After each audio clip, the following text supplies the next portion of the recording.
नमस्कार, शाम के ठीक 5 बज चुके हैं। आप देख रहे हैं आपका अपना शो इंडिया का सवाल और मैं हूं आपके साथ प्रीति चौहान।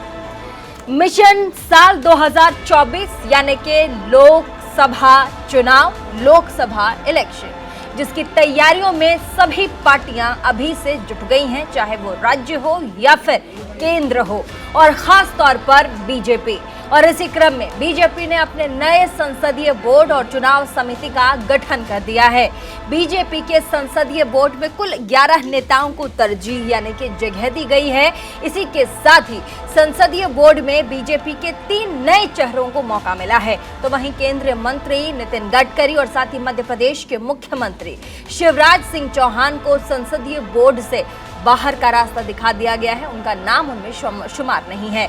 अब इसके बाद से सवाल यहां खड़ा हो रहा है कि पार्टी में ऐसा क्या हुआ कि नितिन गडकरी, जो कि इतना बड़ा नाम और साथ ही भाजपा के बहुत बड़े नेता रहे, और साथ ही शिवराज सिंह चौहान को जगह नहीं दी गई। क्या पार्टी दोनों के काम से खुश नहीं है, या फिर नितिन गडकरी का कद इस कदर बड़ा हो रहा है कि साल 2024 के लोकसभा चुनाव में प्रधानमंत्री के दावेदार नितिन गडकरी हो सकते थे? बीजेपी का एजेंडा कुछ और है। इन सब पर बातचीत करेंगे, इन सब पर अपने मेहमानों से बातचीत करेंगे, लेकिन उससे पहले आपको एक छोटा सा रिपोर्ट दिखाएंगे ताकि आप समझ पाएं कि क्या कुछ हो रहा है और इस लिस्ट के पीछे क्या कारण है और कौन से नाम शामिल नहीं हुए और होने चाहिए थे। एक बार जरा सा एक झलक आपको दिखाएंगे, फिर इस पर बातचीत करेंगे।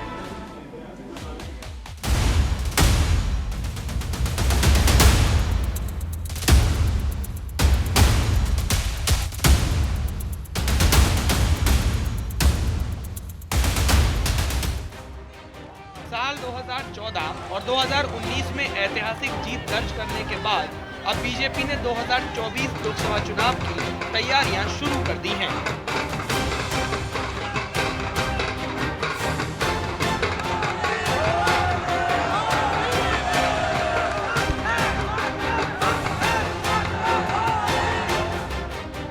पार्टी लोकसभा चुनावों को लेकर कोई कसर नहीं छोड़ना चाहती। संगठन से लेकर माइक्रो प्लानिंग के साथ काम हो रहा है। सियासी माहौल बनाने के लिए मंत्रियों को जिम्मेदारी सौंपी गई है। बीजेपी की ओर से नए संसदीय बोर्ड और केंद्रीय चुनाव समिति का ऐलान किया गया है, जिसके अध्यक्ष जेपी नड्डा होंगे। चौंकाने वाली बात यह है कि इस बोर्ड में वरिष्ठ नेता शिवराज सिंह चौहान और नितिन गडकरी को जगह नहीं मिली है। बीएस येदियुरप्पा और बीएल संतोष की एंट्री संसदीय बोर्ड में हो गई है। जगत प्रकाश नड्डा, नरेंद्र मोदी, राजनाथ सिंह, अमित शाह, बीएस येदियुरप्पा, सर्बानंद सोनोवाल, के लक्ष्मण, इकबाल सिंह लालपुरा, सुधा यादव, सत्यनारायण जटिया, बीएल संतोष। बीजेपी ने केंद्रीय चुनाव समिति के नाम का ऐलान किया है। इस लिस्ट में शाहनवाज हुसैन का नाम नहीं है। चुनाव समिति में कुल 15 लोगों को जगह मिली है, जिसमें पीएम मोदी, अमित शाह के अलावा देवेंद्र फडणवीस को शामिल किया गया है।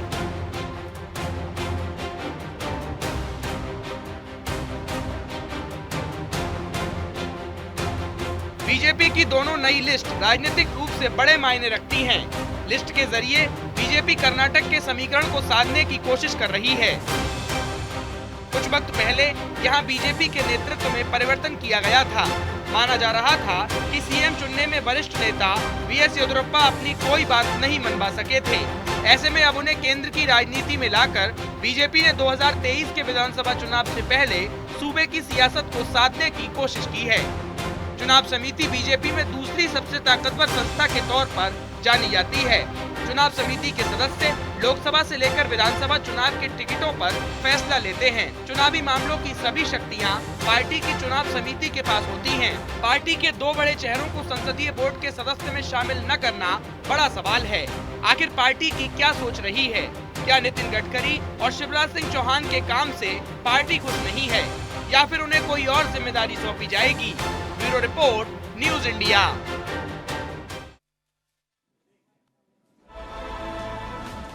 तो आज भाजपा की कोर कमेटी की बैठक में जो लिस्ट जारी की गई उसमें केंद्रीय चुनाव समिति की तरफ से जो लिस्ट आई है उसमें 2 बड़े चेहरे जिनके नाम एक्सपेक्टेड थे कि हो सकते हैं उन चेहरों को तरजीह नहीं दी गई, जगह नहीं मिल रही, जिसमें नितिन गडकरी पहला नाम थे और दूसरा शिवराज सिंह चौहान। तो इस पर बातचीत करने के लिए हम सबसे पहले हमारे साथ तमाम मेहमान जुड़ चुके हैं। अतुल कुमार अंजान है, राष्ट्रीय सचिव हैं सीपीआई से, ऋषभ तिवारी नेता हैं बीजेपी के, रवि सक्सेना प्रवक्ता हैं कांग्रेस से, चितरंजन गगन है प्रवक्ता आरजेडी के, राकेश सिंह राजनीतिक विश्लेषक। हमारे साथ तमाम मेहमान इस वक्त जुड़ चुके हैं और साथ ही हम आपको बता दें, और सबसे पहला जो मेरा सवाल है वो इस वक्त राकेश सिंह जी से है, क्योंकि आप पार्टी को बहुत करीब से देखते हैं, साथ ही राजनीतिक विश्लेषक भी हैं। तो ऐसे में ये जो पूरा जो लिस्ट आया है, आज 2 लिस्टें आई हैं भाजपा की तरफ से, पार्टी ऑफिस की तरफ से, इस लिस्ट को कैसे देखें? क्योंकि 2 बहुत बड़े चेहरे, आप नितिन गडकरी के कद को देखिए, उनके चेहरे को देखिए, उनका पूरा पोर्टफोलियो देखिए, उसके बाद उनके नाम का ना होना क्या इंडिकेशन करता, मतलब क्या इंडिकेट करता है? देखिए, जो लोकतांत्रिक पार्टियां होती हैं उनमें जो समितियां होती हैं, जो कमेटियां होती हैं, संसदीय बोर्ड है या पार्टी की अपनी कमेटी होती है, अपनी टीम होती है, अध्यक्षीय प्रणाली है, अध्यक्ष अपना का अधिकार है कि वो समय समय पर उसको फेरबदल करते करना चाहिए। और ये जो भारतीय जनता पार्टी है उसके संवैधानिक प्रक्रिया का एक हिस्सा है। रही बात कि गडकरी जी क्यों नहीं हैं, शिवराज जी क्यों नहीं हैं, तो हमेशा जो बड़े नाम जब फेरबदल होते हैं तो उस पर चर्चा होती है। इसके पहले भी नरेंद्र मोदी मुख्यमंत्री रहते हुए भी पार्लियामेंट्री बोर्ड में थे, बीच में वो हट गए थे, फिर बाद में 13 में वो पार्लियामेंट्री बोर्ड के सदस्य बने। तो खबरें हमेशा बनी हैं, लेकिन ये एक लोकतांत्रिक प्रक्रिया का एक हिस्सा है और हर पार्टी को अधिकार है कि अपने संविधान के अनुसार वो आपकी बात ठीक है, लेकिन बात समीकरण की है, बात टाइमिंग की है, बात जिस तरीके से राजनीतिक जो हलचल है उसको देखते हुए पार्लियामेंट्री बोर्ड हो या फिर चुनाव समिति हो, इन दोनों ही लिस्टों में जिस तरीके से नितिन गडकरी का नाम शामिल नहीं है, ये 2024 भी सामने है। ऐसे में महाराष्ट्र में अगर कोई बड़ा लीडर है भाजपा का, जिसके चेहरे पर लोग वोट देते हैं, जिनके चेहरे को लोग पहचानते हैं, तो नितिन गडकरी सबसे आगे। अब उसमें उनके नाम को काटकर देवेंद्र फडणवीस का नाम, देखिए कई ऐसे नाम हैं। ये भारतीय जनता पार्टी है और यहाँ पर जो राष्ट्रीय अध्यक्ष हो जाता है वो बाद में राष्ट्रीय उपाध्यक्ष भी होता है। जो इस पार्टी में मुख्यमंत्री हो जाता है वो उप मुख्यमंत्री का भी शपथ लेता है। ये वो पार्टी है, इसलिए ये निर्णय भी लोकतांत्रिक प्रक्रिया से बातचीत के दौरान लिया गया निर्णय है। हो सकता है नितिन गडकरी और शिवराज जी को कोई बड़ी जिम्मेदारी मिलने वाली हो, ये पार्टी तय कर रही है। अभी से कैसे आकलन कर लिया जाता है कि गडकरी जी और शिवराज जी को किनारे लगा दिया गया? अतुल कुमार जिम्मेदारी भी मिल सकती है। और भी गेस्ट हमारे साथ है, अतुल कुमार अंजान राष्ट्रीय सचिव हैं सीपीआई से। सर, आपका बहुत बहुत स्वागत है न्यूज इंडिया 24/7 के मंच पर। ऐसे में सर, ये जो लिस्ट आई है आज पार्लियामेंट्री बोर्ड कमेटी की और साथ ही चुनाव समिति की, इस पूरे लिस्ट को आप कैसे देखते हैं सर?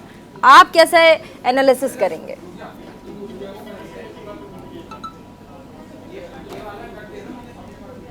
देखिए, किसी पार्टी में कौन आदमी रहेगा, कौन आदमी निकाला जाएगा, कौन आदमी पद पर चढ़ाया जाएगा, कौन आदमी पदच्युत किया जाएगा, इस पर ज़्यादा चर्चा नहीं करने की ज़रूरत है। लेकिन ये 2 जो नाम हटाए गए हैं ये राजनीतिक महत्व के नाम है। इसका कारण आप समझ लीजिए कि शिवराज सिंह चौहान कई बार के मुख्यमंत्री 15 वर्ष से अलग हो गए हैं, वो दावेदार हो सकते हैं प्रधानमंत्री के 2024 में, क्योंकि यही सवाल भी है हमारा गुजरात के प्रधानमंत्री, क्योंकि उनका कद बहुत बड़ा है। गुजरात मॉडल तो फेल मॉडल है। नहीं, सुनिए, गुजरात मॉडल तो फेल मॉडल है। हाँ। आप गुजरात मॉडल क्या कहेंगे? आप उड़ता पंजाब को कह रहे थे कि यहाँ सबसे ज़्यादा नशाखोरी है। यहाँ तो फैक्ट्री है की पूरी 3000 किलो हेरोइन जो है मुद्रा एयरपोर्ट से निकलती है। लगातार ये सिलसिला है, घरों घरों में फैक्ट्री चलाई जा रही है और तमाम गोवा से लेके बम्बई तक इसको भेजा जा रहा है। गुजरात की पुलिस बड़ी अच्छा काम करती है, नारकोटिक्स विभाग वहाँ पकड़ नहीं पाता, बम्बई की नारकोटिक्स विभाग पहुँचती है। तो ये गुजरात स्कूल वहाँ सारे निजी हाथों में दे दिए गए, प्राइमरी स्कूल। अस्पताल के अंदर 56% अस्पतालों में डॉक्टर नहीं है।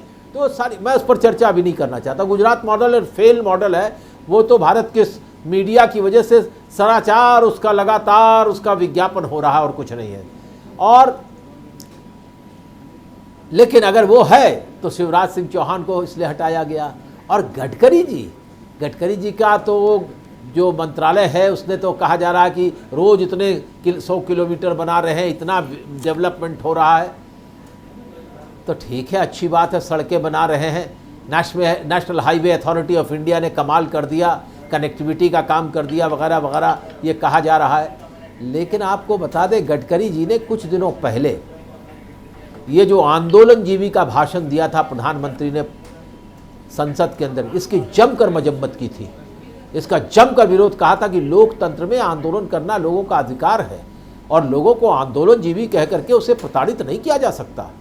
लोकतंत्र हमारी जीवन की आत्मा है। इंदिरा गांधी ने इमरजेंसी लगाई थी, उनका क्या बुरा हाल हुआ था।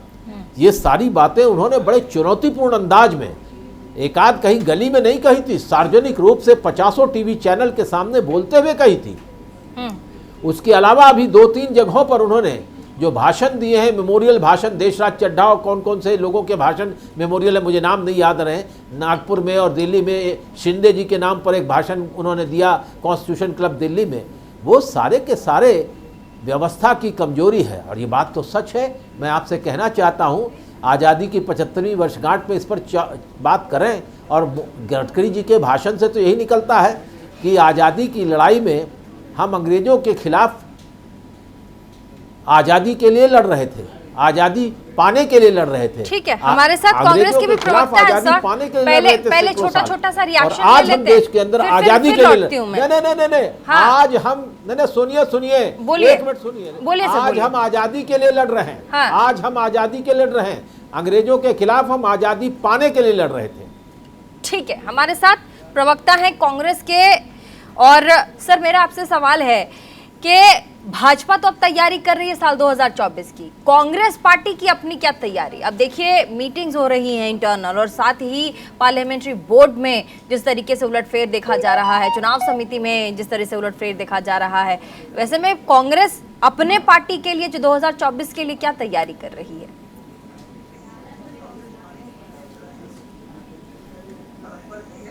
में भी है और वो अपने जो मुख्यालय हैं, संगठनात्मक जो हमारे ऑर्गेनाइजेशनल जो हमारे काम है, उन पर भी पूरी तरह से केंद्रित करके रखा हुआ है।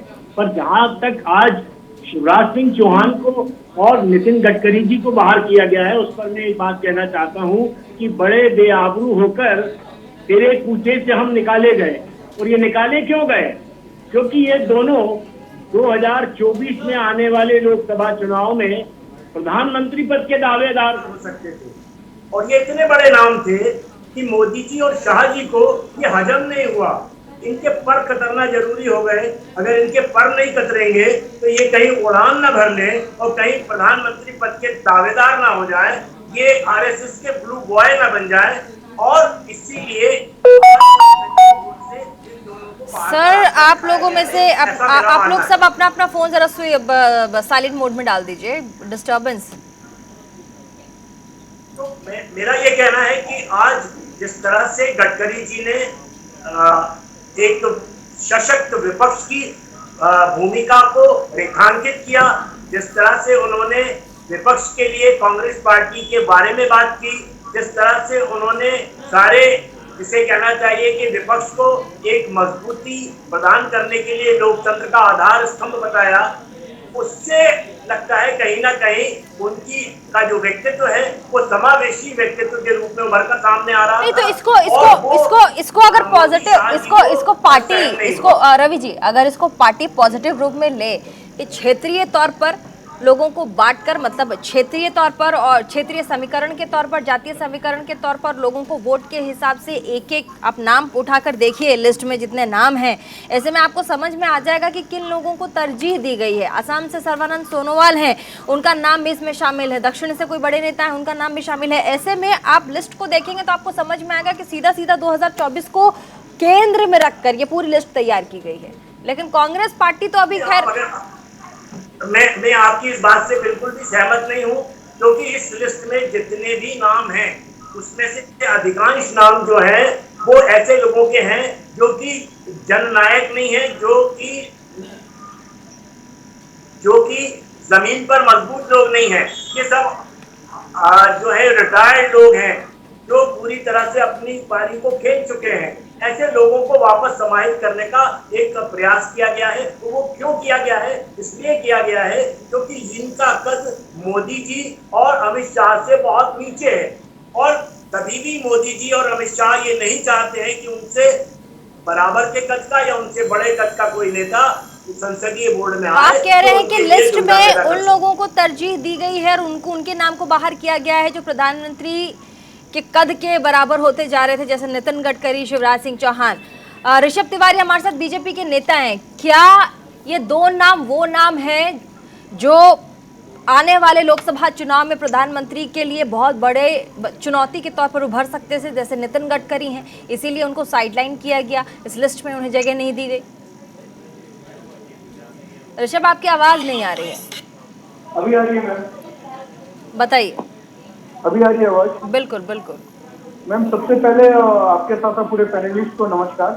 दूसरी बात मैं कहना चाहूंगा मैम कि सारे प्रवक्ताओं को मैंने सुना, सबको बेचैनी ये है कि इस पार्लियामेंट्री बोर्ड में नितिन गडकरी जी बाहर क्यों हो गए, शिवराज सिंह चौहान जी बाहर क्यों हो गए। ये लोग सबसे बड़े दावेदार थे।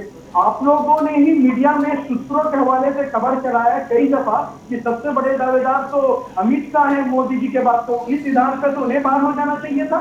ये भारतीय जनता पार्टी है तो कांग्रेस पार्टी परिवारवाद की पार्टी नहीं है कि कोई दायित्व के कारण किसी को रखा जाए तो वो परिवार देखकर रखा जाए। ये भारतीय से सुना है, किसी प्रवक्ताओं के बीच में मैंने नहीं बोला है। कम से कम यहाँ पे लोकतंत्र को बनाए रखें। आपके पार्टी के अंदर है नहीं, यहाँ पे बनाए रखें।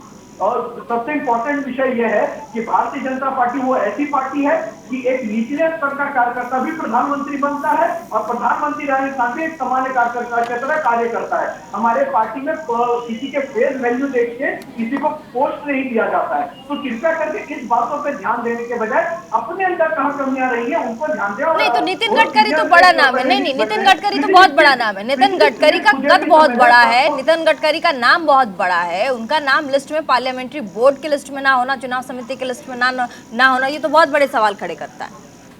मैम देखिए, इसमें आप केवल नितिन गडकरी जी को ना देखें, कई दफा भारतीय जनता पार्टी में ऐसे कई शॉकिंग भाजपा को क्या बिना नितिन गडकरी के देखा जा सकता है? बहुत बड़ा सवाल कर रहे हैं। ये कैसे देखा जा सकता है? क्या वो पार्लियामेंट्री आपने ही कहा कि आप लिस्ट में नितिन गडकरी की जगह कंप्लीट करने देंगे तो मैं अपनी बात को रखूंगा। पूरे भाजपा को नितिन गडकरी के बिना देखा नहीं जा सकता ऋषभ जी। ठीक है, चल चितरंजन। मैंने कब कहा कि देखा जा सकता है?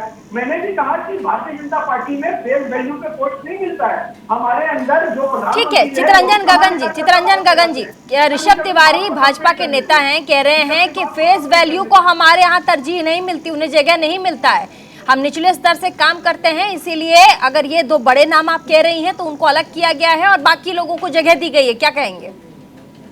देखिए, हम लोग तो कहते ही हैं कि भाजपा के मतलब बड़का झूठा पार्टी। ये सब जिस सरासर झूठ बोल रहे हैं। इनके यहाँ तो नरेंद्र मोदी के अलावा कोई है क्या? नरेंद्र मोदी और अमित शाह के अलावा कोई है क्या? नहीं, फेस वैल्यू की बात करते हैं तो इनके यहाँ तो जो वही फेसे है।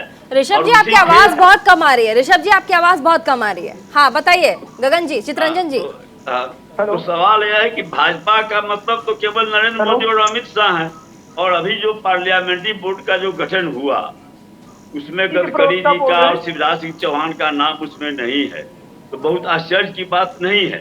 यह तो होना ही था, क्योंकि भाजपा की सरकार जो है, अभी आपने चर्चा शायद किया कि चुनाव की तैयारी में लग गई। भाजपा तो केवल चुनाव ही की तैयारी करती है। वह सरकार में उसकी क्या जिम्मेवारी है, हाँ। देश के प्रति उसकी क्या जिम्मेवारी बनती है, क्या उसका उत्तरदायित्व, इससे कोई उसको मतलब नहीं है। केवल बस एक चुनाव खत्म हुआ, दूसरे चुनाव की तैयारी करती है, तो केवल उसका काम वही है। उसमें एक मात्र मंत्री अपवाद के रूप में नितिन गडकरी जरूर जाने जाते हैं, जिन्होंने अपने विभाग का काम अपने हिसाब से किया, जिसका एक छाप पूरे देश पर पड़ा है और उनकी लोकप्रियता बढ़ी है। और निश्चित रूप से, अरे सुनिए ना, आप बोल रहे थे तो मैं बोल रहा था। अरे आप ही कह रहे थे कि हाँ दूसरे आदमी बोल रहे थे तो हम डिस्टर्ब नहीं करते, तो हम बोल रहे थे आप डिस्टर्ब कर रहे हैं। चुप रहिए, सुनिए, जवाब दीजिएगा। तो सवाल यह है कि नितिन गडकरी ने अपने कामों के माध्यम से जो एक लोकप्रियता हासिल की है और बहुत बेबाकी ढंग से उन्होंने आज इस सरकार की जो कार्यशैली है उसको इतनी बेबाकी ढंग से उन्होंने रखा है काफी कम शब्दों में। उसी दिन उनका हो गया, ऐसे पहले से भी था कि गडकरी जी, हम लोग भी समझ रहे थे कि गडकरी जी किसी दिन साइड धरा दिए जाएंगे। और जब इन्होंने जो अभी अतुल कुमार अंजान जी ने चर्चा किया कि अभी कुछ दिन पहले एक सेमिनार में जो गडकरी जी ने जो भावना व्यक्त की, उसी दिन फाइनल हो गया था कि अब इनको जो है ना, अब बस चंद दिनों तक ये भाजपा में हैं, क्योंकि अभी अगर हटा देंगे तो इसका रिएक्शन होगा। संसदीय बोर्ड से उनको हटा दिया गया। अब महाराष्ट्र में क्या हैसियत है देवेंद्र फडणवीस का इनके गडकरी जी के सामने में? तो भाजपा को एकदम अनचैलेंजेबल कि कोई भी ऐसा आदमी उसमें नहीं रहे जो उसमें नरेंद्र मोदी जी के सवाल पर उंगली उठाने का काम करे। जो नरेंद्र मोदी ऋषभ तिवारी कुछ कह रहे हैं, चितरंजन जी, ऋषभ जी कुछ कह रहे हैं, केवल सारे लोग उस पर दस्तखत कर दें। ठीक है, ऋषभ जी कुछ कह रहे हैं, चितरंजन जी, ऋषभ जी कुछ कह रहे हैं।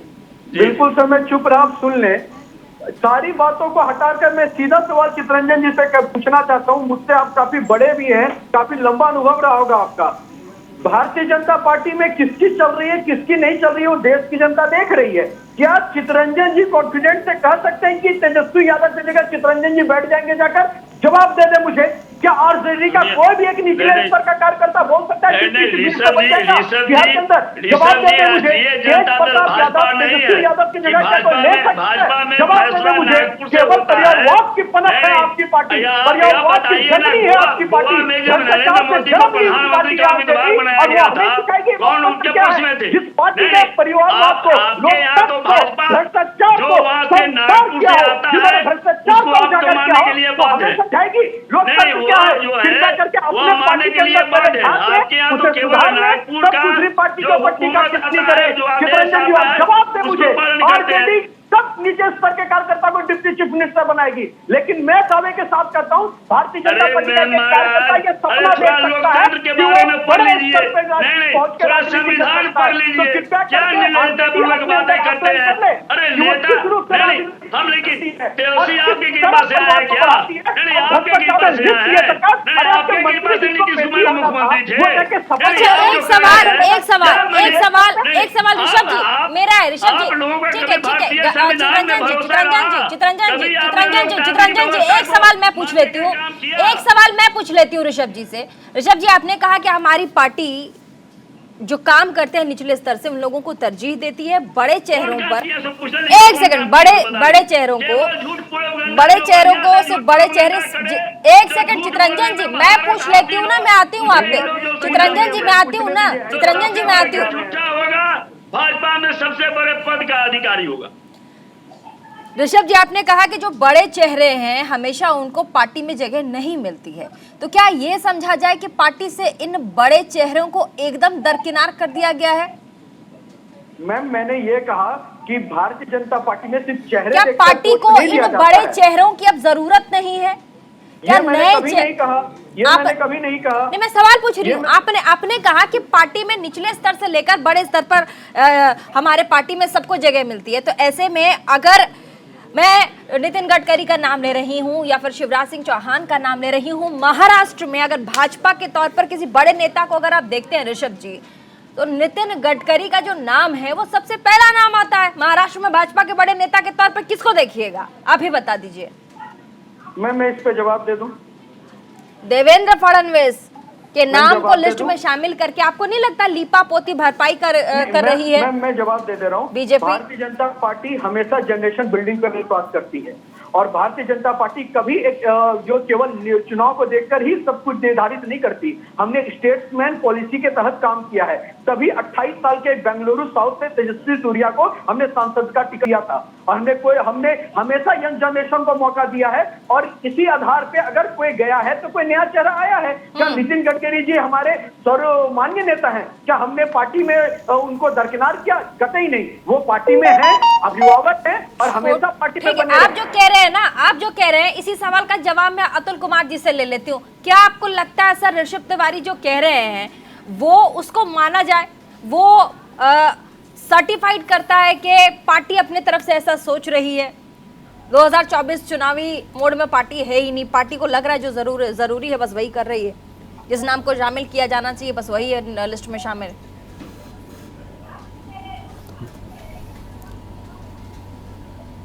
मैं किसी के विचारों के बारे में अपनी राय नहीं दे सकता कि उसका मैं समर्थन करूं, विरोध करूं, सब मैं बात नहीं कर सकता जी। मैं एक बात उसके राजनीतिक स्वरूप और प्रारूप को ध्यान में रख के कहता हूं कि कौन युवा है, कौन नौजवान है, कौन नहीं है, छोड़िए। ऐसे तो मीनाक्षी भारत के अंदर सबसे कम उम्र की लोकसभा की सदस्य हुई थी, 25 साल कुछ, ऐसे 2500 नाम है, 2500 नाम है। एक ज़माने में राज्यसभा में बहुत कम उम्र में अनुराग ठाकुर जी भी आ गए थे, वो जो बीजेपी से थे। छोड़िए उन सब की बातों को, बेहतर इनको गलत पता है। अनुराग ठाकुर इस बात को ध्यान में रखिए कि जेनरेशन बिल्डिंग और ये और वो। इतने सीनियर पैनलिस्ट हो क्या कितना फैक्ट पढ़ के हैं अनजान जी? आप अतुल अनजान नाम है, अनजान है फैक्ट से सर, कितने सीनियर जर्नलिस्ट हैं? अरे चलिए, मैं किसी का सजरा लेके नहीं बैठा हूँ। अरे कृपया करके सही फैक्ट चलिए, लोकसभा और राज्यसभा में अतुल अंजान जी नहीं, लोकसभा के रह निकल गए। अरे चलिए बहस की बात राज्यसभा कह दिया, कोई नहीं, वो लोकसभा रह गया, राज्यसभा संसद के सदस्य हो गए। चलिए बात रखिए, चलिए हटाइए, असली सवाल पे आइए, असली सवाल पे आइए। संसदीय बोर्ड का अर्थ क्या है कि आने वाले दिनों में जो चुनाव होंगे उसमें अगर आप लोकतांत्रिक पार्टी अपने को कहते हैं, भाजपा कहती है, तो वो उम्मीदवारों का चयन करती है, लोकसभा से लेकर विधानसभाओं का। तो असली सवाल है कि लोकसभा के उम्मीदवारों का जब आपके समर्थकों को छांट दिया जाएगा, जब नितिन गडकरी के लोगों को, जब नितिन गडकरी के सारे देश में जो समर्थक या पार्टी के अंदर लोग हैं, एक छोटे से ब्रेक के लिए रुकना पड़ेगा। हम आज पूछ रहे हैं जिस तरीके से आज जब भाजपा की तरफ से पार्लियामेंट्री बोर्ड और चुनाव समिति के लिस्ट में दो बड़े चेहरे भाजपा के, एक नितिन गडकरी केंद्रीय मंत्री, दूसरे शिवराज सिंह चौहान, इन दोनों के नाम का शामिल नहीं होना कई राजनीतिक कयासों को बढ़ता है, कई सवाल खड़े करता है। इसीलिए आज इसी मुद्दे पर बातचीत करने के लिए हमारे साथ तमाम मेहमान जुड़े हुए हैं, और अतुल कुमार अंजान जो हमारे साथ जुड़े हुए थे, राष्ट्रीय सचिव हैं सीपीआई के, थोड़ी ही देर में जुड़ जाएंगे, और ऋषभ तिवारी नेता बीजेपी के, रवि सक्सेना प्रवक्ता कांग्रेस के, चितरंजन गगन प्रवक्ता आरजेडी के हैं, राकेश सिंह राजनीतिक विश्लेषक स्टूडियो से हैं। और सबसे अब जो मेरा सवाल है वो है रवि सक्सेना जी से। रवि जी, आपने लगातार कहा कि ये जो पार्टी है भाजपा जिस तरीके से काम करती है इसके बारे में, मतलब अपने बारे में ज्यादा सोचती है, चुनावी मोड में रहती है, लेकिन अगर कांग्रेस की तरफ देखा जाए तो पिछले 1-2 दिनों में काफी बड़े बदलाव कांग्रेस में देखे गए हैं, जिसमें गुलाम नबी आजाद बहुत बड़ा नाम रहा है, और उनके जो रिएक्शंस और मूवमेंट्स हैं उनको लेकर के कई सवाल उठ रहे हैं। सर आपकी आवाज नहीं आ रही। जहाँ तक उनकी बात है, गुलाम नबी आजाद साहब कांग्रेस पार्टी के सर्वनाम वरिष्ठतम नेताओं में से एक हैं। अभी आपने 15 अगस्त के दिन देखा होगा, माननीय राहुल गांधी जी के साथ में वो खड़े हुए थे, और उनके कद के हिसाब से उनको हमेशा महत्वपूर्ण जिम्मेदारियां दी गई हैं और हमेशा उनको महत्वपूर्ण स्थान दिया गया है। तो निश्चित रूप से वो एक बड़े नेता हैं, और लगातार कांग्रेस पार्टी जिस तरह से परिवर्तन कर रही है, युवाओं को सामने ला रही है, परिवर्तन नहीं किया, गुलाम नबी आजाद ने रिजाइन किया है, छोड़ा है आपका पद, आपने उनको दायित्व दिया था, वो दायित्व छोड़ा है, विरोध किया है। कांग्रेस पार्टी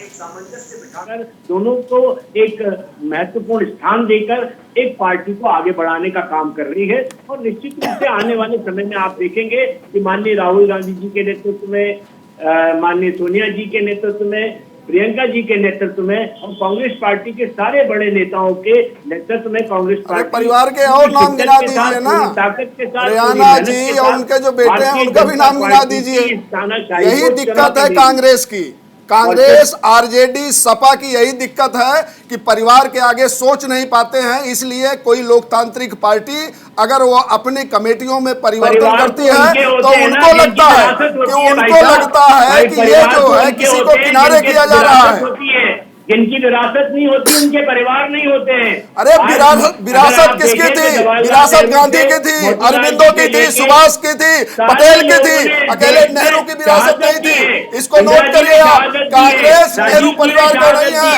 वो सरदार वल्लभ भाई पटेल का भी है, अरविंद का भी है, महर्षि अरविंद का, गांधी का भी है। अरे आप लोग परिवार के आगे सजदा कर रहे हैं, इसलिए लोकतांत्रिक पार्टियां जब काम करती हैं तो आपको लगता है किसी को किनारे किया जा रहा है। परिवार के लोगों को नहीं ला रहे हैं क्या भारतीय जनता पार्टी? अपनी चिंता करिए। गुलाम नबी आजाद को दायित्व दिया, उन्होंने छोड़ दिया। क्यों छोड़ दिया इसका जवाब नहीं है, क्योंकि सोनिया राहुल सोनिया के अलावा कहीं भी अध्यक्ष पद जा ही नहीं सकता। कौन अध्यक्ष है अभी? कांग्रेस के प्रवक्ता महोदय अध्यक्ष कौन है? माँ बेटे के अलावा कौन अध्यक्ष बनेगा? है कोई नाम एक प्रियंका के अलावा? इसलिए परिवार की चौखट पर सजदा करने वाले लोकतंत्र की दुहाई न दे। वरना नड्डा जी कौन थे? नड्डा जी को जानता कौन? नड्डा जी कार्यकर्ता थे, आपको अंदाज नहीं है। पता करिए पश्चिम बंगाल में, बिहार में और हिमाचल प्रदेश में मंत्री थे। आपका राजनीतिक ज्ञान शून्य है। आप जो सत्ता में दल है उनके राष्ट्रीय अध्यक्ष की पृष्ठभूमि नहीं जानते हैं। कोई तैयारी करिए, कांग्रेस का इतिहास पढ़िए और थोड़ा राजनीतिक ज्ञान भी पढ़ लीजिए। चितरंजन जी सहोदर लोग चितरंजन जी आपने कहा कि भाजपा हमेशा 24/7 आवर्स चुनावी मोड में रहती है और इसीलिए ये पार्टी जो है चुनावी पार्टी कही जाती है। उस चुनाव के बाद पार्टी का नामो निशान नहीं होता, ऐसा आपका कहना है। मैं कहती हूँ इसमें गलत क्या है? पार्टी सशक्त होगी तभी तो देश चलेगा।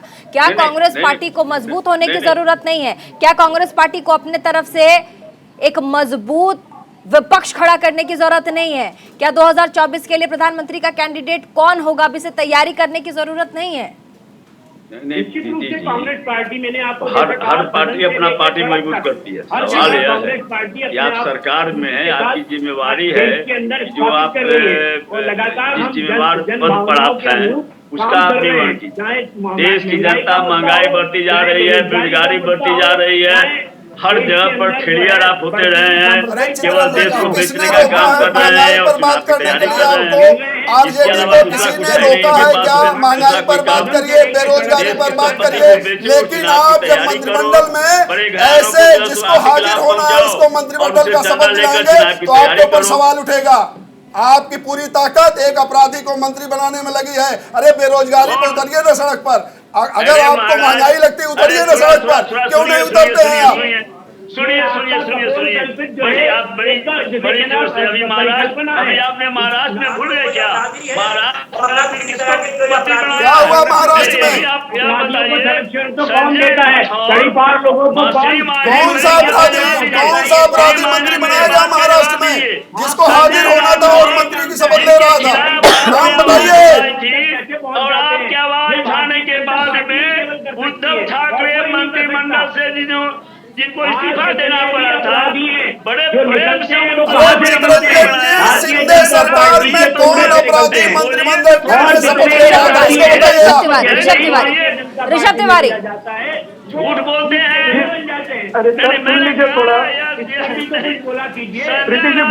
ऋषभ तिवारी जी, प्रीति जी, सबसे पहले मैं तमाम जो कांग्रेस के और आरजेडी के प्रवक्ता हैं उनको मैं रिक्वेस्ट करूंगा कि थोड़ा सा सच सुन लीजिएगा।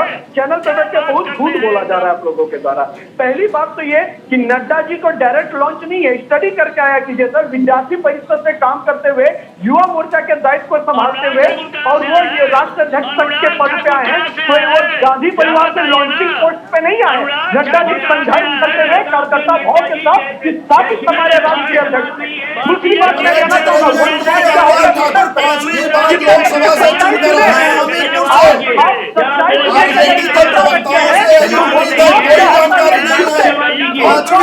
पांचवी था पर हमीरपुर, हम हिमाचल प्रदेश से, आपको कोई जानकारी नहीं, आपको लगता है कभी अभी सवाल है यहाँ पार्टी के की तरह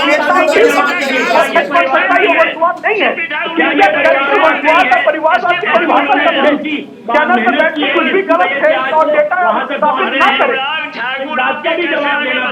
सर मैं बीच में नहीं बोला हूँ, कृपया सुन ले, दर्शक को कुछ समझ में आएगा, आपकी बात रखी जाएगी। ठीक है, ऋषभ तिवारी को सुन लेते हैं, ऋषभ तिवारी को सुन लेते हैं। रवि जी, रवि जी, रवि जी, रवि जी, मैं आती हूँ आपके पास। रवि जी, रवि जी, रवि जी, रवि जी, रवि जी, धैर्य रखें, पानी रवि जी, मैं आती हूँ आपके पास। रवि जी, मैं आती हूँ। एक बार ऋषभ तिवारी को बोल लेने दीजिए, मैं आती हूँ आपके पास। चितरंजन जी, चितरंजन जी, चितरंजन जी, चितरंजन जी, एक बार बोल लेने दीजिए, मैं आती हूँ आपके पास। ऋषभ तिवारी, चितरंजन जी, जूनियर हूँ आपसे। चितरंजन जी, चितरंजन जी, अच्छा ठीक है चितरंजन जी, मैं आती हूँ, एक बार बोल लेने दीजिए, बहुत देर से वो बोलने की कोशिश कर रहे हैं, एक बार बोल लेने दीजिए। प्रीति जी, मैं एक बात स्पष्ट कहूंगा, इन्होंने परिवारवाद और वंशवाद की बात कही। आप आज टीवी पे एंकर हैं और आप कल्दी नगर इस एंकर से हटेंगे तो आपके घर का ही कोई एंकर बनेगा, ये परिवारवाद है। आपके घर का कोई भी एंकर बन सकता है, ये परिवारवाद नहीं है। इस बात का ध्यान रखिए, और काबिल लोग जो है, काबिलियत जो है वो सिर्फ होती है अपने अंदर जो आपके फीचर बने हैं पार्टी के अंदर, समझता हूँ ये बकवास उसकी है।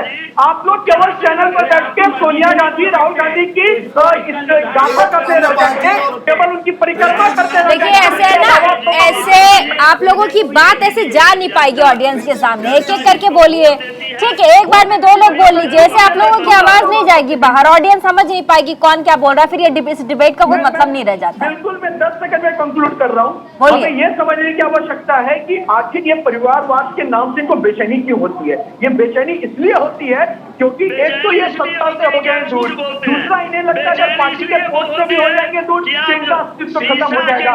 लेकिन भारतीय जनता पार्टी ना तो कभी परिवारवाद को बढ़ावा दी है, ना तो वंशवाद की राजनीति करती है। ठीक है चितरंजन जी, चितरंजन जी, एक बार बोल लेने दीजिए ना चितरंजन जी, चितरंजन जी, अभी एक सेकंड, ऋषभ जी, सिटी में आपका स्टूडियो है, वहाँ से एमएलए है पंकज सिंह जी, राजनाथ सिंह जी के बेटे हैं। वो जिस कद के नेता के बेटे हैं, अगर उसी कद के नेता के बेटे कांग्रेस के अंदर रहते तो आज वो मंत्री रहते, लेकिन एक सामान्य विधायक के तौर पे वो काम कर रहे हैं और मंडल अध्यक्ष से काम करते हुए आज वो विधायक के पद पे हैं। तो ये हमारे अंदर कोई नेता का बेटा हो चाहे कोई हो, से एक कुर्सी भी उठाना पड़ता है तो मंच पे तब जाके भाषण वो देता है। भारतीय जनता पार्टी में कुर्सी सजा के नहीं रखी जाती, वहाँ पे पहुंचने के लिए। ठीक है, आप सुन लेते हैं, आप चितरंजन जी को सुन लेते हैं। चितरंजन जी बोलिए अपनी आवाज, लेकिन थोड़ा बुलंद रखिएगा, बहुत कम आ रही है आपकी आवाज। नहीं प्रीति जी, मैं यह वैसे आपकी आवाज तो बुलंद है ही चितरंजन जी, भले ही आप बिहार से बोल रहे हैं लेकिन आवाज आपकी बुलंद है, थोड़ा और बुलंद करके बोलिए। बिहारी का आवाज ऐसे ही बुलंद रहता है, देखते हैं भाजपा में कैसे बेचैनी छा गया।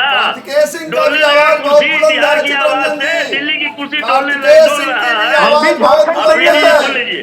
अभी आप इस सवाल उठा रहे थे बिहार के मंत्रिमंडल पर, मैं इनसे पूछना चाहता हूँ, अभी महाराष्ट्र में संजय राठौर जी मंत्री बने हैं।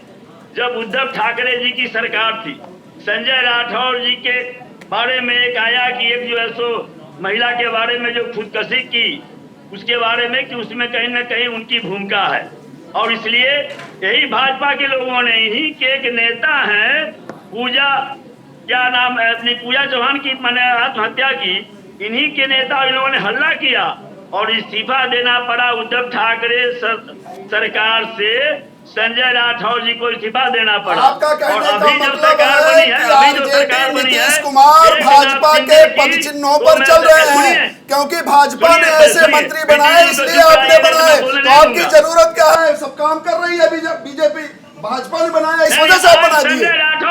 संजय राठौर आप बीजेपी के पद चिन्हों में चल रहे हैं,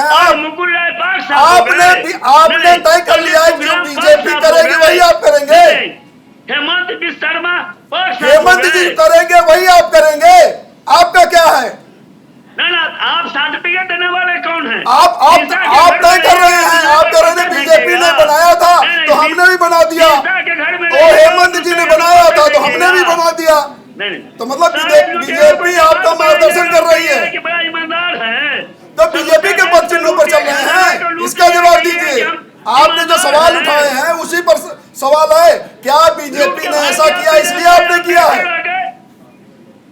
नहीं, आप देश को लूटते नहीं, इसलिए आप भी लूटेंगे। अगर एक पार्टी लूट रही तो आप भी लूटेंगे, ये तर्क है आपका।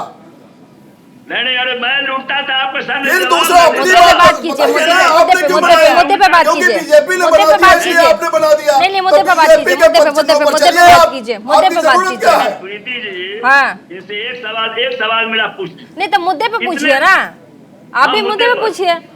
हाँ, उसी मुद्दे पर। हाँ। इतने बड़ा लंबा चौड़ा हाँकते हैं। हाँ। पूरे हिंदुस्तान में असम, उत्तर प्रदेश और गुजरात छोड़कर जहाँ भी जो सरकार बनी है, भ्रष्टाचार की सरकार है। अरे आपके नेता जेल सजा हो चुकी है लालू यादव को, आप बता रहे हैं लालू यादव नेता जिनका पोस्टर लगा संसदीय बोर्ड के लिस्ट को लेकर के मुद्दे पे बात कीजिए। कहाँ बिहार जा रहे हैं और कहाँ जा रहे हैं? नहीं, वही ना कर रहे हैं।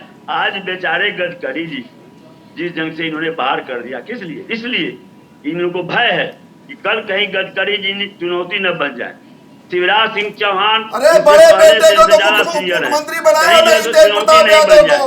आप तेजस्वी छोटे बेटे को बना दिया, वहाँ अन्याय नहीं हुआ क्या तेज प्रताप के साथ? अरे बड़ा बेटा था लालू का, उसको मुख्यमंत्री बनना था, आपने छोटे को बना दिया। यशवंत सिंह जी बेचारे 6 साल तक आईसीयू में पड़े रह गए। अरे तेजू भैया का कुछ ख्याल करिए, बड़े बेटे थे, उत्तराधिकारी उन्हीं को होना था। शुरू हो गया है, उत्तराधिकारी उन्हीं को होना था, आपने तेजस्वी को बनाया। कुछ दिन के बाद और आपको पता चलेगा। अभी बिहार से शुरुआत हुआ है ना, हिंदुस्तान से शुरुआत हो गई है। एक जिसको कोर्ट में पेश होना था वो शपथ ले रहा था और फरार है। ऐसा मंत्रिमंडल बना है कि अपराधियों ने शपथ ली जिस दिन उसको हवालात में होना था। शुरुआत हो चुकी है जंगल राज रिटर्न की। नहीं, आप ऐसे चिल्लाते रहिए, ऐसा ही। अरे ऋषभ तिवारी मुद्दे पे बात कीजिए, मुद्दे पे बात कीजिए। ऋषभ तिवारी बात हमें स्पष्ट समझना होगा। संसदीय बोर्ड भारतीय जनता पार्टी की कोई नई प्रणाली नहीं है, ये शुरू से चलने वाली प्रणाली है, जिसमें 2 महत्वपूर्ण पद हमेशा वो रहता है, जो राष्ट्रीय अध्यक्ष रहता है और जो संगठन महामंत्री होते हैं, वो हमेशा उस श्रेणी में आते हैं आमतौर पे। बाकी फेरबदल हमेशा होते रहे समय दर समय। ऋषभ जी, सवाल यही है, मैं यही पूछना चाह रही हूँ, सवाल बिल्कुल यही है जो आप कह रहे हैं, उसी जवाब में से सवाल निकल कर आता है। आप बिल्कुल ठीक कह रहे हैं, अध्यक्ष बना रहता है, नाम चेंज होते रहते हैं, लेकिन उसमें नाम इतने बड़े लेवल पे चेंज हो जाएगा। नितिन गडकरी, शिवराज सिंह चौहान, ये दिग्गज नेता हैं भाजपा के। या आप एक तरफ से ये सोच सकते हैं कि भाजपा इन बड़े नेताओं के बिना सोचा नहीं जा सकता। हाँ, ठीक है, एक सेकंड आ रही हूँ, ठीक है। चित्ररंजन जी बोल लीजिए, आप अभी सवाल ले लीजिए, आपका भी कुछ ना कुछ सवाल है। यह पहला संसदीय बोर्ड होगा जिसमें कि कोई मुख्यमंत्री का मेंबर नहीं, और इसलिए चूंकि माने न केवल शिवराज सिंह चौहान, आदित्यनाथ से भी इनको भय है, इसीलिए एक भी मुख्यमंत्री को इन्होंने पार्लियामेंट्री बोर्ड में नहीं रखा है। यह भाजपा का पहला पार्लियामेंट्री बोर्ड है जिसमें किसी राज्य का एक भी मुख्यमंत्री इस पार्लियामेंट्री बोर्ड में नहीं है। ठीक है, चित्ररंजन जी का जवाब ये राकेश सिंह जी कह रहे थे। फिर मैं आती हूँ ऋषभ जी, आपके पास आती हूँ। पार्लियामेंट्री बोर्ड, पोलित ब्यूरो जितने होते हैं, जितने दलों के ना, वो एक प्रक्रिया के तहत, और वो लोग, मुझे आपसे कोई दिक्कत नहीं है क्योंकि आपका जो स्वभाव है, आपकी पार्टी की जो प्रक्रिया है, उस आधार पे आपके मन में सवाल होना स्वाभाविक है। लेकिन अतुल अंजान जी जब सवाल करते हैं तो सवाल खड़ा होता है 1996 में सारे दलों ने कहा कि ज्योति बसु को प्रधानमंत्री बनना चाहिए और तैयार थे ज्योति बसु। उसके बाद सीपीएम ने फैसला किया, सीपीएम पोलित ब्यूरो ने, और उसके बाद वो मना कर दिया गया कि आपको प्रधानमंत्री नहीं बनना है। क्या कारण था? क्या 23 साल मुख्यमंत्री रहते हुए अच्छा काम पश्चिम बंगाल में नहीं किया? उस समय आरजेडी के लोग भी थे, उस समय सपा के लोग भी उनके साथ थे, संयुक्त मोर्चा था। क्यों मना कर दिया? मेरा मानना है कि भारतीय जनता पार्टी और सीपीएम 2 ही लोकतांत्रिक पार्टियां हैं। निर्णय में गलतियां हो सकती हैं, लेकिन लोकतांत्रिक प्रक्रिया से चलने वाली 2 पार्टियां हैं और दोनों के उदाहरण आपके सामने हैं। ये परिवारवादी पार्टियों के लोगों को जवाब दे देता ना। ऋषभ जी हाथ जोड़ रहे हैं, अच्छा जवाब अब बहुत हो गया, हाथ नहीं जोड़ा कोई, हाथ नहीं जोड़ सकता कोई। ठीक है ऋषभ जी, जवाब दीजिए। मैं चितरंजन जी से कहना चाहूंगा कि आपकी बौखलाहट में समझता हूँ, आपको पार्टी के अंदर बोलने दिया नहीं जाता है, यहाँ पे आपको मौका मिला है तो पूछे जाना। ठीक है सर, ये आपकी दर्द को मैं समझता हूँ। दूसरी बात नहीं, जवाब कोई भी दे सकता है, वैसे पर्सनल कमेंट जवाब तो कोई भी दे सकता है। जवाब सुन लीजिए। नहीं बिल्कुल, कृपया करके जवाब ले लें। तो बार बार ये जो कहा जा रहा है इसको हटा दिया, उसको चेंज कर दिया, दो बड़े नाम हटा दिए, इस बात की गंभीरता को हमें समझना पड़ेगा कि भारतीय जनता पार्टी एक ऐसी पार्टी है जिन्हें हमेशा देश में संदेश दिया। अरे सब सुन लीजिए, बेचैन हो रहे हैं, क्यों इतना बेचैन हो रहे? क्या मैंने पूछा क्या तेज प्रताप यादव से क्यों मंत्रालय दिया, क्यों तेजू भैया को एक मंत्रालय दे दिया, क्यों जाके हमेशा आप ये राबड़ी देवी जी के आसपास ही आरजेडी घूमती रहती है? मैंने सवाल किया क्या व्यक्तिगत रूप से? अपने पार्टी को खत्म करने वाली पार्टी आज हम पे सवाल करेगी। ठीक है, ऋषभ जी को बोल लेने दीजिए, फिर आती हूँ। ऋषभ जी बोल लीजिए, पहले बोल लेने दीजिए सर, हाथ जोड़ रहे थे ऋषभ जी सर, बहुत देर से बोल रहे हैं। ऋषभ जी बोलिए। मैम, देश की जनता को समझना पड़ेगा आपके चैनल के माध्यम से कि भारतीय जनता पार्टी में कभी भी कोई फैसले परिवार के आधार पे एक मोहर मार के नहीं किया जाता है। यहाँ पे अगर संसदीय बोर्ड की बात होती है तो उसकी गरिमा को भी समझने की आवश्यकता है कि यहाँ पे जो भी मेंबर्स आए हैं वो सब मेंबर। अरे नितिन गडकरी को थिंक टैंक कहा जाता है, कैसी बात कर रहे हैं आप? मैम वही कहने जा रहा हूँ, जवाब ले ले मैम। क्या आप ये बताइए, अगर उनका नाम पार्लियामेंट्री बोर्ड में नहीं है तो थिंक टैंक को, इसका मतलब यही है ना कि थिंक टैंक को अलग कर दिया गया।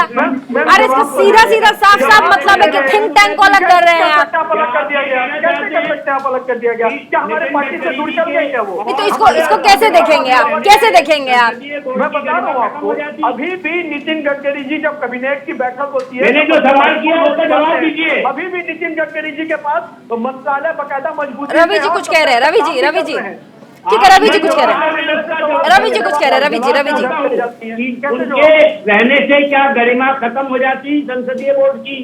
इस बात का जवाब दीजिए। पार्टी की चिंता करें सर, जहाँ सोनिया गांधी राहुल गांधी के अलावा कोई नहीं आ सकता है। मेरी पार्टी की हम चिंता हमेशा करते हैं, हम अपने बुजुर्गों को हमेशा सम्मान देते हैं। आपकी तरह मार्गदर्शक मंडल भी बनाते हैं हम लोग हमेशा अपने बुजुर्गों का सम्मान करते हैं, अपने वरिष्ठों का सम्मान करते हैं, उनको मार्गदर्शक मंडल में नहीं देते हैं। परिवारवाद आपकी तरह उनको मार्गदर्शन मंडल में नहीं भेजते हैं, उनको हम सम्मान देते हैं। और आज आप तो कह रहे हैं कि गडकरी जी के और शिवराज सिंह चौहान के संसदीय बोर्ड में रहने से गरिमा खत्म हो जाती। निश्चित रूप से ये अगर लोग सुन रहे हैं, भारतीय जनता पार्टी के लोग इस बात को समझ लें, ये लोग किस तरह से एक तरह शत्रुता की राजनीति करते हैं। जो आदमी सच बोले उसका मुंह दबाते हैं, जो लोग सच बोले कांग्रेस में आए क्या? कांग्रेस का इतिहास नहीं पता है? सीताराम केसरी को कार्यालय में उनके कुर्सी से उठाकर फेंक दिया गया था सोनिया गांधी के लोगों ने। आपको लगता है कांग्रेस का इतिहास नहीं पता है? आपको लगता है कांग्रेस और सोनिया गांधी का भूगोल भी नहीं पता है? सीताराम केसरी को कांग्रेस पार्टी के कार्यालय से निकाल के बाहर कर दिया गया था। आप कह रहे सम्मान करते हैं, तो आपने उस सच का भी गला घोट दिया और उनको संसदीय बोर्ड से बाहर कर दिया। अरे आपके कांग्रेस में रवि जी बताइए संसदीय बोर्ड में कितने मेंबर हैं? कांग्रेस पार्टी में कभी भी वरिष्ठों का, अरे ये बताइए कांग्रेस पार्टी की संसदीय बोर्ड में कितने सदस्य हैं? इसको बताइए आप। नहीं किया जाता है, नहीं पता है ना, नहीं पता है। इस कारण नहीं पता है कि बीजेपी के अलावा सोचने समझने की आपको फुर्सत नहीं है। केवल बीजेपी कोई कार्यक्रम चला रही है तो उस पर टिप्पणी करने के लिए आ जाइए। कांग्रेस के बारे में पता करिए, कितने सदस्य हैं पार्लियामेंट्री बोर्ड में? चितरंजन जी हाँ, बड़ा बखान कर रहे थे। मैं तो याद दिलाना चाहूंगा, जब गोवा में कार्य समिति की बैठक हो रही थी गोवा में पार्लियामेंट्री बोर्ड की, और उसमें सारे मेंबर लोग खिलाफ थे कि यहाँ प्रधानमंत्री का उम्मीदवार कैंडिडेट फेस इनको बनाया नरेंद्र मोदी जी का। केवल एक राजनाथ सिंह जी अपने कारणों से उन्होंने वीटो लगा दिया और सारे उसमें अडवाणी से लेकर वाजपेयी जी तक सब लोग साइड लाइन हो गए। और चितरंजन सिंह जी घर पे गए थे बताने के लिए, सबने विरोध किया, मैंने वीटो लगा दिया। भूल रहे हैं, घर पे गए थे राजनाथ जी, मेहनत किए थे अडवाणी जी, बेचारे मेहनत किए थे उतना दिन से अडवाणी जी तैयारी कर रहे अरे आप थे केवल और अपने बारे में एक बताइए कि झटके आरजेडी में संसदीय बोर्ड है कोऑर्डिनेशन कि की नहीं बैठक है। थी, एक झटके में चितरंजन जी ये दो टूक सवाल है आपसे। चितरंजन जी दो टूक सवाल है, आप बताइए आरजेडी में संसदीय बोर्ड है कि नहीं है, तो कितने सदस्य हैं? नागपुर से जो RSS नहीं पता हेडक्वार्टर से है, जो निर्णय नहीं होगा पता है आपको। वही जो है सो चितरंजन को जी मानना दो है। टूक सवाल है उसके आपसे। अलावा बकिए सब केवल दिखावटी है। चितरंजन सारा जी चीज दो इनका टूक दिखावटी सवाल है, आरजेडी दिखावटी में है, क्या बनावटी संसदीय है, बोर्ड है केवल और कुछ और नहीं है। है तो कितने सदस्य हैं उसमें, इसको बताइए आप। क्या चीज? आरजेडी में संसदीय बोर्ड है, हाँ है कितने सदस्य हैं, 18। कौन कौन है? कौन कौन है सर? मैं तो बीजेपी का नहीं हूं, लेकिन मैं बता सकता हूं बीजेपी का भी, कांग्रेस का। आप बताइए 18 कौन कौन है? आप नाम पूछिए, मैं अरे नाम नहीं, 18 बताइए, पहले 10 बता दीजिए, छोड़िए आप। ठीक है ठीक है दस ठीक है बता ठीक है दीजिए बाइंड आप। अप का समय है, छोटा छोटा सा रिएक्शन देंगे। अरे नहीं पूरा नहीं, समय अरे दीदी के बस पास बस है। कुतर्क में मत जाइए, दीदी के कुतर्क पास में पूरा कुतर्क समय में है। कुतर्क में मत जाइए, कुतर्क में नहीं जाइए, कुतर्क में मत जाइए, नहीं नहीं नहीं कुतर्क में मत जाइए, कुतर्क में मत जाइए, कुतर्क में मत जाइए। तमाम गेस्ट, छोटा सा बाइंड अप का समय है, छोटा छोटा रखिएगा, रिएक्शन दे दीजिए, छोटा छोटा जवाब। सबसे पहले चितरंजन जी। देखिए वहां पर तो नागपुर से फैसला होता है, वहां फैसला है कि सब जितने भी कंपेटिटर हैं जिनकी संभावना है सबको साफ करो और बगैर किसी चुनौती के जो माने लोग वही रहे जो ठप्पा केवल दस्तखत करें, दस्तखती मेंबर बनाओ। बाकी ऐसे किसी को मेंबर नहीं बनाओ जो कि कुछ अपनी भावना भी व्यक्त कर सकते हैं, अपनी राय भी रख सकते हैं, केवल दस्तखती को मेंबर बनाओ। ठीक है ऋषभ जी। प्रीति जी, मैं लास्ट में कंक्लूड एक पॉइंट पे करना चाहूंगा। भारतीय जनता पार्टी अंत्योदय मूल मंत्र से चलती है, ना केवल जब सत्ता में रहती है तो सरकार के कामों को लेकर, बल्कि संगठन के अंदर भी अंत्योदय हमारा सोच है कि अंतिम कार्यकर्ता का भी विकास हो। तभी आज हमारे जो पार्टी में प्लेटफॉर्म ओपन रहते हैं, कोई भी अध्यक्ष बन सकता है, कोई भी बड़ी जगह पे जा सकता है। लेकिन आपके चैनल में अपनी बातों को रखने से पहले सुनिए ना, कितना वो आप बेचैन है, थोड़ा तेजस्वी जी से पूछ लीजिए आपको क्या पद देंगे आगे जाके। दूसरा मैं कहना चाहूंगा, दूसरी पार्टियों से सवाल मैं पूछ के जाना चाहता हूँ चैनल से, परिवारवाद के ऊपर उत्तर वो कब सोचेंगी राजनीति के लिए, और राजनीति को राजनीति से वो कब देखेंगी? ठीक है रवि जी। रवि जी देखिए, ये पूरे इस बात से परिलक्षित हो गया, स्थापित हो गया है कि भारतीय जनता पार्टी सड़क से लेके सदन तक और अपनी पार्टी तक हर जगह सत्य का गला घोंटती है। और उन्होंने आज शिवराज सिंह चौहान को और गडकरी जी को संसदीय बोर्ड से निकालकर उनके पर कतर कर इस बात का साफ संदेश दे दिया है कि वो सच को स्वीकार किसी भी हद तक नहीं करेंगे। उनको केवल चापलूस और चाटुकार लोग चाहिए, उनको सच बोलने वाले लोगों को कभी भी बर्दाश्त नहीं करेंगे। ठीक है राकेश जी। देखिए, हम केवल 3 पैनल में जो लोग हैं, बीजेपी के हैं, कांग्रेस के हैं, आरजेडी के, इन्हीं का उदाहरण देता हूं। ऋषभ जी बैठ के अपने कार्यकर्ता के नाते सपना देख सकते हैं कि भारतीय जनता पार्टी के राष्ट्रीय अध्यक्ष हो सकते हैं। बाकी ये दोनों लोग सपना तक नहीं देख सकते कि अपनी अपनी पार्टियों के राष्ट्रीय अध्यक्ष होंगे। ये अंतर है बीजेपी और अन्य में। अच्छा ठीक है, वैसे चितरंजन जी, पार्टी अगर कोई पद आपको दे भी दे तो बुरा नहीं है, किसको? है ना? चितरंजन जी को जानते नहीं है। चितरंजन जी तो दस्तखत से लालू यादव तो डिबेट में बोली गई बातों को दिल से नहीं लगाते चितरंजन जी। अरे लालू के साथ सजा याफ्ता व्यक्ति चलिए कोई बात, चलिए ठीक है बहुत बहुत शुक्रिया तमाम मेहमान हमारे साथ, बहुत बहुत शुक्रिया। आपने अपने विचारों को साझा किया। और ऐसे में आज बहुत बड़ी खबर थी, जिस तरीके से भाजपा कार्यालय से 2 बड़ी लिस्टें आती हैं, चाहे वो पार्लियामेंट्री बोर्ड को लेकर हो या फिर चुनाव समिति को लेकर हो, और उसमें 2 बड़े नाम अगर गायब होते हैं, जिसमें नितिन गडकरी और शिवराज सिंह चौहान जैसे बड़े नाम होते हैं, बड़े चेहरे होते हैं, जिनको भाजपा का थिंक टैंक कहा जाता है। अगर ऐसे लोग ना हो तो ऐसे में सवाल बनना जायज है, क्या भाजपा इन दोनों के बिना आगे की रणनीति बना पाएगी? बहुत बड़ा सवाल। इसी के साथ आज इंडिया के सवाल में फिलहाल के लिए बस इतना है। देखते रहिए न्यूज़ इंडिया 24/7।